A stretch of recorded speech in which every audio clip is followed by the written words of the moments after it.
when I'm getting to the bag, ayy. Got the foot on the gas, pedal to the metal when the lane moving fast, ayy, ayy. Let them all cross, if they hate, then let them hate and make a bigger boss, ayy. Hey guys, before we jump into the episode, I wanted to let you know it is brought to you by Revenova, the official TMS provider for the Freight Coach. You guys, I've been a broker for a long time, and the tools that are at your disposal with Revenova help you eliminate bouncing between systems, which improves your accuracy when you are managing multiple tasks throughout your workday. Plus, it's built into the Salesforce cloud, so your CRM is fully integrated with your TMS, eliminating yet another silo. In today's day and age, you are definitely concerned about the safety of your data. With Revenova, it's fully protected. They have cutting-edge security that keeps your information safe so you can focus on what matters most, and that's growing your business. Speaking of growing your business, with Rate and Lane IQ, you get real-time pricing and route recommendations, helping you optimize costs and improve operational efficiencies, which ultimately helps you make smarter decisions. If you are like me and have recurring shipments from non-EDI customers, they have intuitive cloning features that let you easily replicate previous shipments, saving both shipper and carrier rates with just a few taps. If you are ready to learn more, visit www.revenova.com to request a demo. Just do me a favor and let them know that the Freight Coach sent you. This episode is brought to you by SPI Logistics, the premier freight agent logistics firm in North America. For over 40 years, SPI has been diligently building the most successful freight agent network to provide first-class relationships for our shippers, receivers, and carrier partners. We are more than another transportation network. We are a dedicated team of professionals united by one singular purpose, and that is to expedite our agents' success. All of our agents are set up for success on day one, as they are provided with a full suite of support staff that is ready to assist them with everything from after-hours emergencies to financial and administrative needs on a no-fee basis. This way, you can focus on continuing to grow your business. There is no financial risk to start, and you have the ability to earn up to 75% in commissions. If you are looking to take control of your financial future and build your business with the backing of one of the most successful logistics firms in North America, visit www.spi3pl.com to learn more. Do me a favor and let them know that the Freight Coach sent you. What is up, ladies and gentlemen? We are back. We are live. It is the Freight Coach Podcast, the top podcast in transportation, coming to you guys every single weekday, 8:30 a.m. Pacific, 10:30 Central, to break down some industry headlines. But most importantly, you guys provide some actual insight into what you can do with all of this information. If this is your first time tuning in, welcome. This is the real side of freight, ladies and gentlemen. And I say that before every single show. And what I mean by that is I only speak with transportation professionals, because at the end of the day, you guys, I want to talk to the right individuals who have done what you're looking to do or who are currently doing what you're trying to achieve, so you can take that information, apply it, utilize it, and see a meaningful difference in your business and your life. Happy Tuesday, everybody. I'm going to jump right in. I got a very special guest for you guys here today. I've known him for a while now, and I'm just excited to get him on the phone. He is a transportation professional to its T. He's a serial entrepreneur, and we're going to talk high value freight, expedited, all that fun stuff today and building it up. So I have Mr. CJ Johnson on the show today. So CJ, thank you so much for joining me. What's up, Chris? Nah, dude, no, I'm a lot, man. I'm ready. I'm ready to rock. Every time we've been, every time we've ran into each other over the years, man, it's always just been great talking to you, because you're just a hustler, dude. Like that's that's the first thing that comes to my mind. You're always coming and going every time we've met on the show, man. So I appreciate you taking the time to join me today. Well, thank you. It's funny you say that, because I wore baseball numbered 14 for Pete Rose in college because of Charlie Hustle. So that's what they called me. It was Charlie Hustle. So yes. Dude, I love it, man. So CJ, how'd you get your start in transportation? What brought you into to the industry? So I was selling vinyl siding and windows for Sears out of college, and was working about way too much, way too many hours for a 21-year-old kid, basically. And I had a friend that was working in transportation. I took a huge kind of pay cut to get into sales in transportation back in the mid 90s. And it was one of the best things I ever did, basically, because this industry has been a great part of my life. I love transportation. So, I say serial entrepreneur because, like, the few times that we've chatted in person, you're in like multiple sides of the industry. Yeah, right? I own 5 different companies, all in the logistics space. I have the asset side, FlowTrans. I have the brokerage, which is the BWS side. Um, we have the BNC, which is our e-commerce fulfillment warehouse, doing kitting and Walmart, Shopify, Amazon. I have a driver leasing truckers, and then we have the TMS FutureTrans, which is an LTL platform that you can route your LTL carriers and truckloads and things like that. So a little bit of everything. How like where did it start and how did you vertically integrate all of that, right? Because I feel like as a business owner, you know, at least I know I kind of fell into this is like you want to do so much right away because like you get that initial freedom of like, oh my gosh, I'm a business owner now, and then these opportunities come your way and you want to do it. Did you kind of start them all at the same time, CJ, or did you hit like certain revenue multipliers, or it was like no, not at all. You know, Flow's 25 years old. That's the oldest. And then the TMS came probably about 13 years ago. The brokerage was about 7 years ago. The driver leasing was 9. And then BNC, the warehouse, was right at the beginning of COVID because, you know, I felt like Amazon and Walmart were coming for everybody and we need to get some brick and mortar going. So no, it was more about the timing of, okay, we're doing well. It's all set up. It's running. All right, let's move to the next one. I'm kind of in that journey right now. I'm looking for the 6th one. I have an idea regarding some trade show, which is what, you know, we do a lot of freight for. More doing some trade show consulting that I'm working on now to this year to start the 6th one. So once things are set it and forget it, and I got, you know, people that I trust or people running the day to day and actually involved in the grind, then I can kind of feel confident to say, hey, what's the next adventure? What advice? So we're gonna go a little on topic but off topic here, man, because I feel like building systems is probably the most important part of your business early on that a lot of people overlook. I know my tendencies are is I don't really write anything down. I just operate, right? Because I know what to do in my head. But, you know, fortunately, I have a business partner who loves writing stuff down and creating processes and systems for us to follow in that event. And, you know, you brought up a good point because I feel like, you know, I would probably be way more stressed out if I didn't have any of these systems to operate in, even though I have them in my head. Do you think like that's where most entrepreneurs and, you know, business owners, as they're starting out, that's where they should start, is building out those systems from day one? Yeah, because you can't go and grow anything if you don't have those systems, right? Like, you know, me and you might be able to sling freight left and right, and it's not a big deal. But to train that to somebody else down the line, whether it be your middle management, your lower workers in that sense, you have to have processes. Me and you could skip from 1 to 10 and not worry about 7, 8, 9. But for the average person or a lot of people in the industry, they need that. All right, this is the process. This is exactly what I do. This is how I'm going to do it. So they can get to 10 basically. And then you can replicate that. When did you when did that really hit you in business when you really did that, right? Because I feel like that's one thing that if I didn't have a business partner, if it was just me running this right now, I don't know if I would have ever have made the necessary implementations of a lot of this early on.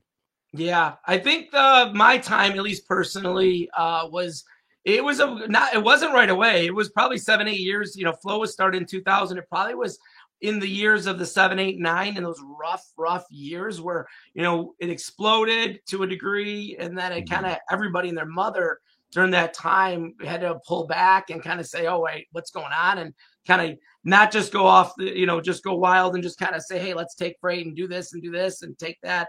And during those times, I think it was the time where we realized, all right, we need to get this down. We need to get our process down. We need to get our procedures down, and we need to be able to do that. So as that progressed and we got really good at it, it was able to easily to replicate that with new businesses as I started, basically, as we started with, you know, whether it be my partners or myself.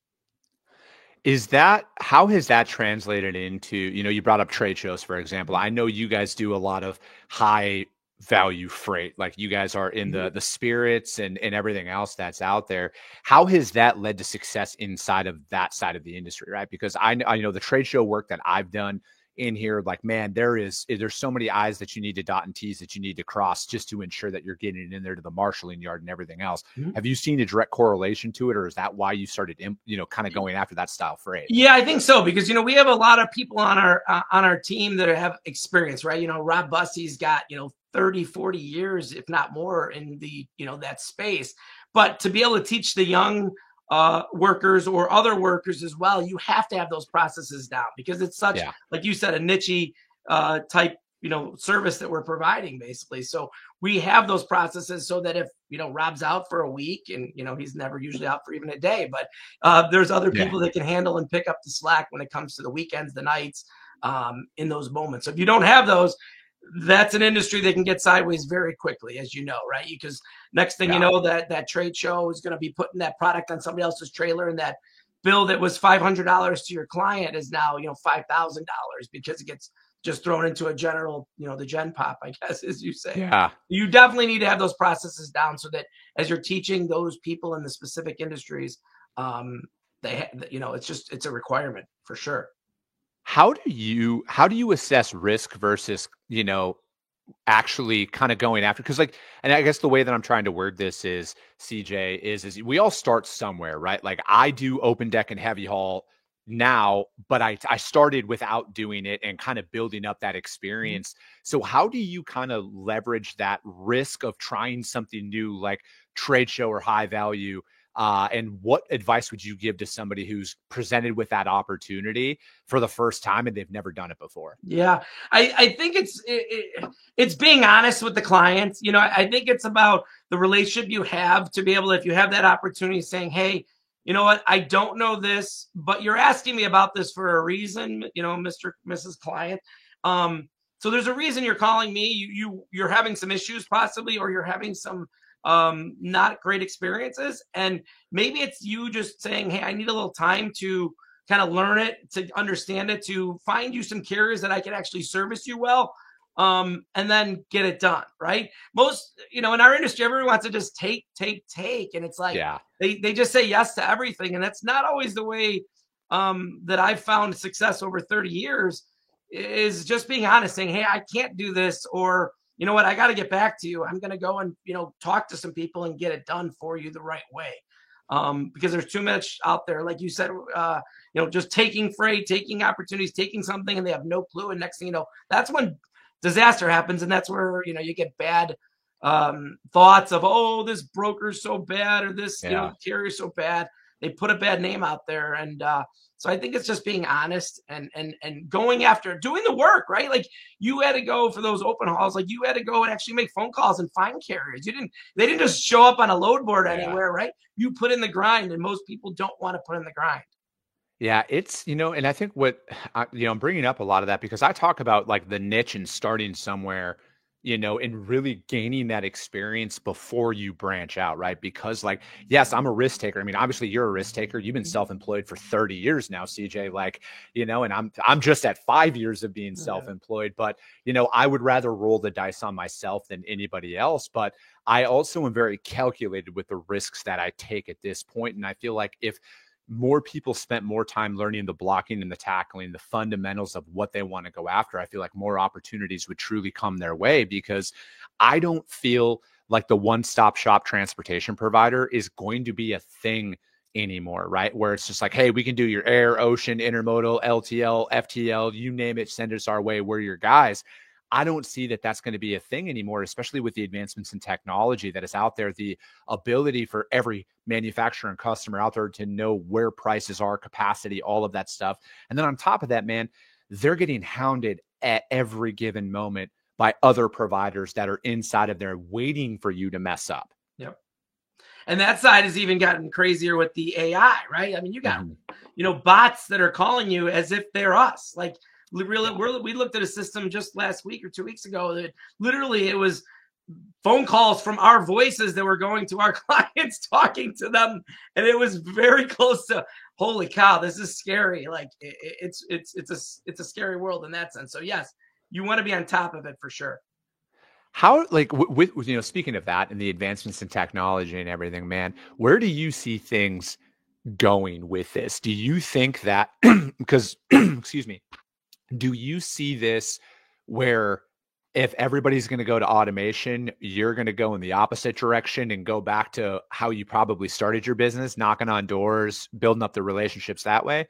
Or are you going to leverage the menial tasks, right? Like the documentation processes and all of that stuff. Yeah, I think it's going to be a hybrid, like you said. I think relationships are going to matter more in the next 20 years, at least the next 10 years, more than they've ever mattered, right? Because we're all going to have that back end automation for tracking and tracing and maybe data entry and, importing documents, exporting documents, sending emails to, hey, Mr.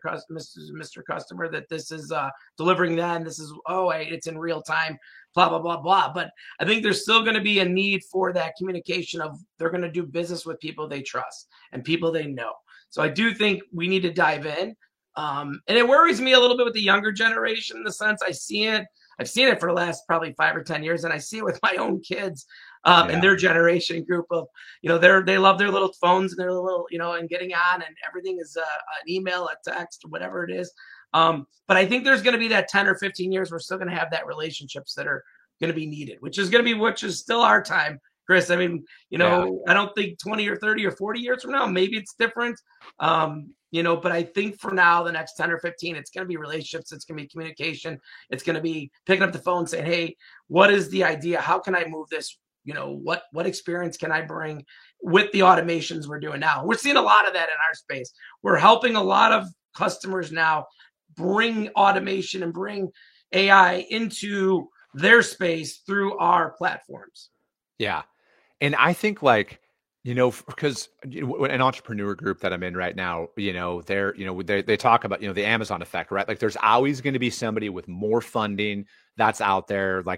There's way more of the people who are trying to fight for the top spot than there are the people at the top spot, right? So it's like, if you look inside of the transportation industry, getting up to that level, right, where the multi-billion-dollar revenue companies, they're always going to be there. We're always going to be fighting that. But how do you compete with that, right? Like, how do you deliver that, opportunity as a small business owner or a medium-sized business to really gain that market share? And for me, dude, it is going to be going back to the old school methodology that it is, because I feel like if everybody is going to invest heavily inside of automation, AI dialers and everything else, it's only a matter of time before manufacturers and shippers have an AI receptionist fielding every single inbound call. And then it's going to be bot talking to bot, and there's going to be no deals that are going to be done. And it's going to be the people who are not afraid to go out and meet face-to-face, knock on doors, and do what's necessary to actually stand out, because otherwise, man, it's just going to be bot-to-bot sales. And I don't really see a lot of progression being made with that. Yeah. Yeah, I was down in, probably about 3 months ago, I was in Dallas, and I actually went in old school from 30 years ago. I actually knocked on a door I saw a whole bunch of trucks and a dock, and I actually knocked on the door and gave a business card. And they couldn't believe, because they're like, we have not seen anybody in like 10 years come knocking on our door. And that's how I got in the industry. You didn't have all this like LinkedIn or these connections, even where your new phone numbers. You went, knocked on a door, knocked on the front door, had to work the receptionist or the front, desk person. Then you had to backdoor it, maybe walking through the back door, getting yelled at from the dock when, in an area you shouldn't have been. That was, that's what we did 30 years ago. And it's changed, but I do agree with you. Yeah, I think there's going to be some of that possibly going forward where we're going to need to get back at that. Yeah. And I every time I see somebody post about how hard it is in sales and everything else, and I'm just like, man, do you think people just like willingly give you $1 million checks, like just because you have a pulse? Like, where is the, of course the market is what the market is right now, right? Like, yes, you could make every argument in the world that it's challenging and everything else, and then you could just sit there and put your feet up and then tell your boss that, oh man, it's just too hard out there. I'm not going to do this. I'm not going to do this. But people are onboarding new providers all the time, and it's like, you cannot be afraid to pick up the phone. I'm one of, I prefer a cold call, man. I would rather be told no over the phone and then save 87 hours of follow-up in that moment where I can reallocate my time to a prospect who actually has some interest than going out there and just going after somebody. And then just because with email and DMs, man, it's just a non-response. Yep. They just won't respond. You just keep following up and keep following up. I would rather be told no right away, so I know at least who not to go after. Yep. I don't know, man. Maybe it's just my public school education, but I would rather know what not to do, and who not to go after. Yeah. And I would say talk to everybody. That's the thing I tell our sales team and my people on my staff, including the, my lower level junior brokers even. Talk to everybody. When you're out in your Christmas dinners, you're at your, church groups, you're in wherever your little ball field watching your kids. Go and talk about what they do. You don't have to go and try to sell anybody. Just find out about, because you'd be surprised. There's so much. I call it the old Kevin Bacon game, where there's so many people that you already touch in your life that you don't realize that they have freight, or they can introduce you to somebody that has possible freight opportunities. So, that's a key that I think people haven't always learned, and it's kind of surprises me because you got everybody and their mother coming over the top and trying to, like you said, blast, call, or, force to do business. But it's like, just go make a friend, make a relationship, get involved in your chamber of commerce locally, get involved in your clubs, whatever it is, find out what people do. And if they don't, ask who they can maybe refer you to. And it's so funny. Like, I just got a call last week from a fraternity brother that started his own company. He wanted to know about transportation.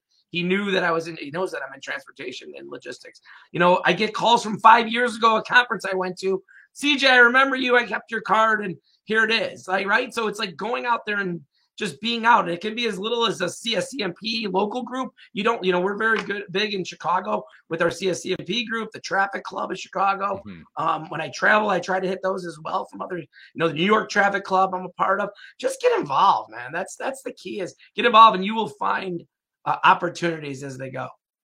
I think networking, CJ, is the one thing that I didn't do enough of early on in my career. But now that I own my own thing, man, I want everybody with a pulse to know what I do and what my company's about and everything. And I think that is probably, if there is anything that you need to focus on, if you're in sales, business, anything, is networking. And I think you need to double down and triple down on networking, getting out there. And, there's a thing though, where it's like, you can network the wrong way, mm-hmm. I think you have to go in there with the mind of like, hey, CJ, I'm Chris. How can I help you? Not, hey, CJ, I'm Chris. What can you do for me?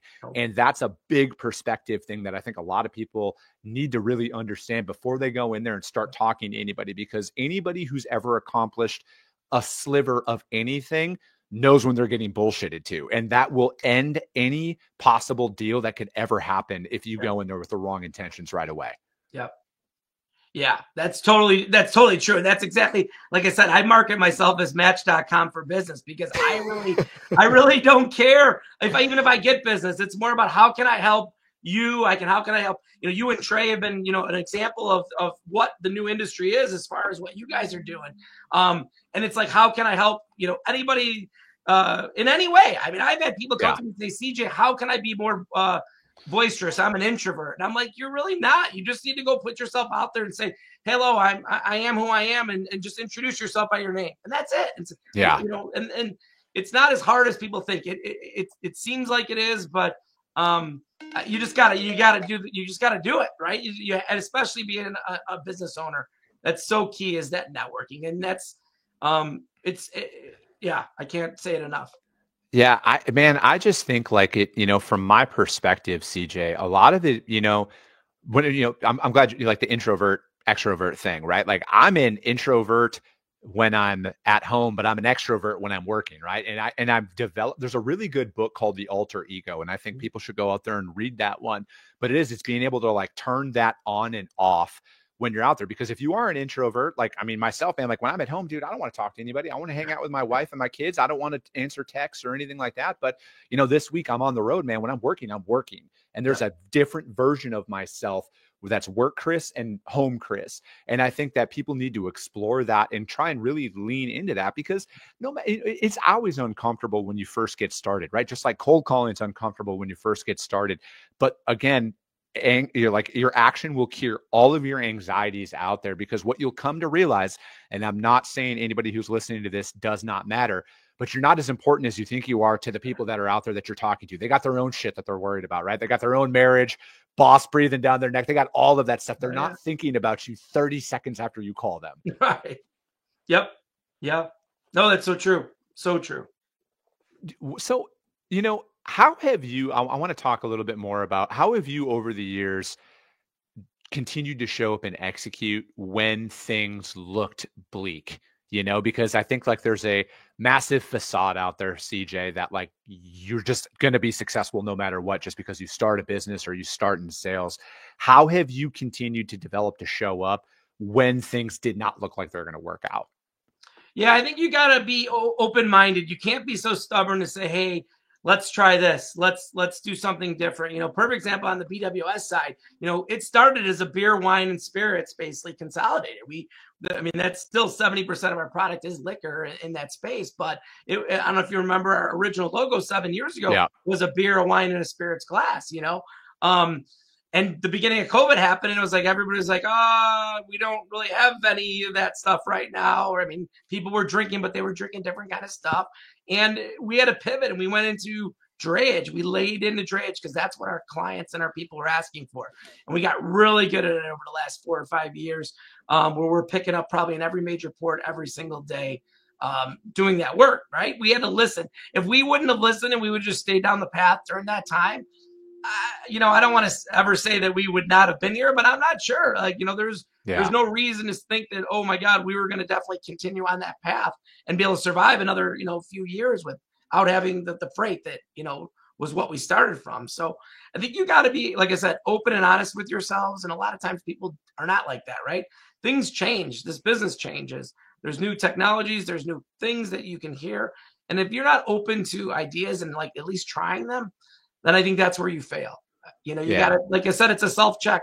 I'm not always perfect and I'm not always right. If anytime, there's times where I'm more often not right, but I like to throw it at the wall, see what sticks kind of person. Yeah, I mean, and I think like, man, there's so much uncertainty with all of it, right? But I think like you have to be in a constant state of assessment of like, all right, if this isn't working, what do we got to do differently? You know, or is it just we haven't been doing it long enough yet, right? I feel like most individuals out there stop at the literal first sign of pushback adversity and they quit way too early on it. But again, it's like I think, you know, like one of the most simple pieces of advice out there, but another very effective one is dude, if you just don't make the same mistake twice, I think you will be successful by default in the long run, right? But that's like, I think it's when you go through that, learn what you did wrong, make the necessary adjustments, and then move forward. Yeah. And the other thing that I preach a lot about, and sometimes the elders, or let's say the people with experience sometimes push back on me, is we're A pluses. You're an A plus in your mind. I'm an A plus in my mind. You're not going to get us off that, right? We are that A plus. And our workers or managers are in their minds A pluses, right? They're the best they are. And they are probably A's and A pluses. But in our minds, they might be only the highest they can ever get to is B plus, right? We have to be able to be okay with a B plus in our minds, not their minds. They are A pluses, if you understand what I'm saying, where we sometimes just think, oh, well, we can do it better. We can do it quicker. And that's the process of how you can grow. Because if you know, you can't go do other things until you know that things are done in the processes or in the, you know, the growth of that company. If you're not getting those people and trusting that they're doing a great job for you, and yeah, maybe you're only making, you know, 15% instead of making, you know, 18% if you were doing it. Like at the end of the day, you know what, you got to be okay with that, or you're never going to be able to grow. 100%. Yeah. No, dude, I'm right there with you. And those are those lessons that you learn after, you know, and this is the thing, man, like that. How long did it take you to realize that, you think, CJ? Oh, 10 years plus. Like I said, if you would have known me 15 years ago, you would have think I was probably a torture to the people from 2000 to 2010. I was probably a nightmare of a boss. But the last 15, now I'm CJ, the you know, the old wise, I guess, dinosaur, I guess at this point, you know. But yeah, I was a different person 15 years ago, for sure. And that's the thing, man. But that's just a testament to you actually, you know, again, learning what not to do and then making those necessary changes and keeping pushing forward. And that's just going to be the MO for anybody who wants to make it in any market inside of the transportation industry, right? Like you cannot control that, right? Just like we cannot control what goes on in the Oval Office, global trade, all of that. We can't do any of that, man. But we can control what cards are dealt to us and how we attack that and try and move on from there, man. But CJ, I appreciate your time. I like to keep these shows kind of right at that 30-minute mark because everybody's got a day job, man. Just like I got a day job, I got freight to move and everything else, man. But how does anybody reach out to you to find out more about what you got going on? Feel free. I'm all over LinkedIn. I'm all, you know, my email, CJ@bws-logistics.com. I'm always available. You can find me at any conference typically, although I'm not going to be at TIA. I apologize for that. I think the next one will be TMSA. I think it's Jennifer Carpus Romaine, and she's great in her group. But yeah, feel free. I'm always out here to have conversations, to talk. Don't come in trying to sell me off the bat. That's the worst thing you can do. Just come and be a friend first and see how I can, help you in any way I can. I'm always here, and everybody who knows me knows that about me. And I'm fun. Meet me at the bar. CJ, I appreciate it, man. And I can attest to that. CJ is a great guy. He's been really good to me over the years, and you guys need to hit him up and everything, but that's going to be it, you guys. We have a pre-recorded show that we're releasing tomorrow because, again, I'm traveling down to Texas tonight, and I got some customer site visits because I practice what I preach, you guys. I'm going out and knocking on doors tomorrow in San Antonio because I need to maximize my time when I'm out on the road and everything and drive as much revenue as I can. But we'll be back live on Thursday and Friday, you guys. As always, if you guys got value in what you heard, subscribe to the show. If you're feeling really ambitious after this one, which you should be, rank the show on iTunes and Spotify, because if you saw value, that's how your network's going to see value as well. I appreciate you guys. I love you guys, and we'll be talking to you soon.